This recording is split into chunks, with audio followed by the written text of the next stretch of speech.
Amazon جنگل ایک خطرناک سفر بابعت وحشی جنگل کا دروازہ چاندنی رات میں ایمیزون کا جنگل خاموشی کے پردے میں چھپا ہوا تھا، لیکن یہ خاموشی دھوکے دینے والی تھی۔ درختوں کے ٹہنیاں مدھم ہوا میں جھول رہی تھیں، جیسے کسیان دیکھے وجود کے قدموں کے جا۔ پتیوں کے پیچھے چھپے ہوئے ہزاروں آنکھوں والے درندے، سانپا اور خونخوار حشرات ہر گھسنے والے کو گھور رہے تھے۔ یہاں زندگی کا ہر لمحہ جنگ تھی، ایک پکا کی جنگ۔ جان ایک مہم جو اپنے 3 ساتھیوں کے ساتھ جنگل میں داخل ہوا۔ وہ ایمیزون کے پوشیدہ رازوں کو جاننے کے لیے یہاں آیا تھا، مگر وہ نہیں جانتا تھا کہ کس دلدل میں قدم رکھنے جا رہا ہے۔ بابڈا زہریلے سائے رات کی تاریکی میں خیم ہلگایا گیا۔ آگے گرد بیٹھے سبھی اپنی مہم کے بارے میں گفتگو کر رہے تھے۔ اچانک جھاڑیوں میں ہلچل ہوئی۔ جیک نے ٹارچ کے روشنی ڈالی تو ایک دیو لائنا کونڈا سامنے تھا۔ اس کا سیاہ جسم چمک رہا تھا اور اس کی آنکھوں میں خون کی سرخیں تھی۔ سب مبہوت رہ گئے۔ جان نے جلدی سے اپنی رائفل اٹھائی، مگر آئنا کونڈا کے پھرتے ڈیب جلی کی مانند تھی۔ پلک چپکتے ہیوہٹی ایک ارکن کے گردل پڑ چکا تھا۔ چیخو پکار جنگل میں گونجا تھی، مگر یہاں کوئی مدد کے لیے نہیں آ سکتا تھا۔ باب خون آشام جنگلی درندے۔ اگلی صبح جیسے ہی وہ آگے بڑھے، ہوا میں سڑاند کا احساس ہوا۔ تھوڑی ہی دور ایک درخت کے نیچے انسانی ہڈیاں بکھری پڑی تھیں۔ ان پر تازہ خون کے دھبے تھے۔ یہ کسی جانور کا کام نہیں ہو سکتا، جان نے سرگوشی کی۔ تبھی پیچھے سے ایک آواز آئی، کمزور مگر خوفناک۔ وہ کسی انسان کی آواز تھی، مگر انداز غیر انسانی تھا۔ سبھی پیچھے مڑے اور جو دیکھا وہ ناقابل یقین تھا۔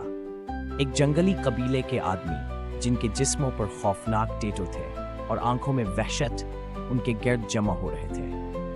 ان کے ہاتھوں میں نیزے اور دھاردار چاقو چمک رہے تھے۔ بیبر ممنوعہ علاقہ قبیلے نے انہیں گھیر لیا۔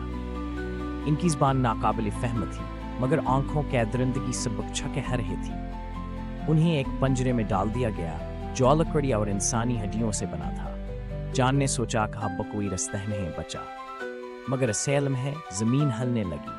ایک عجیب سا گڑگڑاہٹ سنائی دی، جیسے زمین کے اندر کچھ حرکت کر رہا ہو۔ تبھی قبیلے کے افراد چیخنے لگے اور بھاگنے لگے۔ اچانک ایک بھیانک مخلوق زمین سے نمودار ہوئی، ایک عفریت نما گو جس کا سائز کسی درخت کے برابر تھا۔ باب 5 معتکر قسم مخلوقاتی رفتاری سے قبیلے کے لوگوں پر جھپٹ رہی تھی اور ان کے جسموں کو چیرتی جا رہی تھی۔ جان نے اس موقع فائدہ اٹھایا اور اپنے ساتھیوں کے ساتھ خود سے نکلنے کی کوشش کی، لیکن جنگل نے انہیں آسانی سے چھوڑنے کا فیصلہ نہیں کیا تھا۔ سامنے ایک تاریک دریا بہہ رہا تھا، جس کے پانیوں میں بے شمار مگر مچھتیر رہے تھے۔ پیچھے وہ عفریت، آگے پانی کا قاتل جال۔ جان نے ایک لمحے کے بھی تاخیر کیے بغیر پانی میں چھلانگ لگا دی، مگر مچھوں نے فوراً حملہ کر دیا۔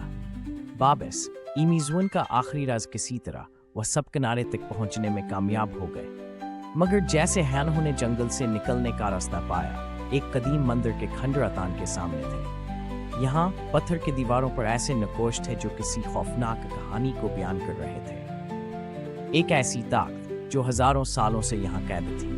اچانک زمین کے نیچے سے سرگوشیوں کی آوازیں آنے لگیں۔ ان کا جسم نہ ہونے لگا، جیسے ہیانہوں نے بڑھ کر دیکھا سائموں کیفوجان کے پیچھے کھڑی تھی، مردہ آنکھوں والے انسان جو ہزاروں سال پہلے اس جنگل کا شکار ہو چکے تھے۔ یہاں سے زندہ نکلنا ناممکن تھا۔ کیا تم ایمیزون کی حقیقت جاننے کے لیے تیار ہو؟ کیونکہ جو ایک بار یہاں آیا وہ کبھی واپس نہ جا سکا۔